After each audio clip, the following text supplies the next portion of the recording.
Så er risen klar til at få hældt marinade på.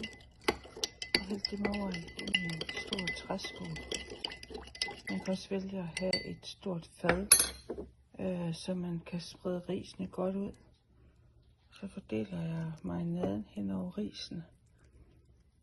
Og så vender man på den her måde rundt i risene, så man ikke smadrer risene.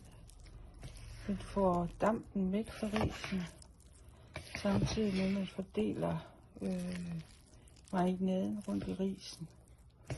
Man ønsker også at stoppe kogningen, så de ikke bliver for bløde.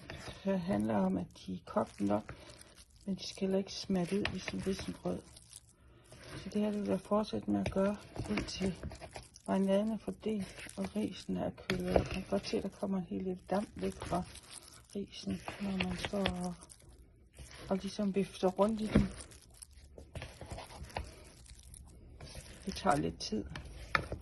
Og bagefter vil jeg, når jeg synes ris er kold nok, vil jeg lige dække dem over med et viskestykke.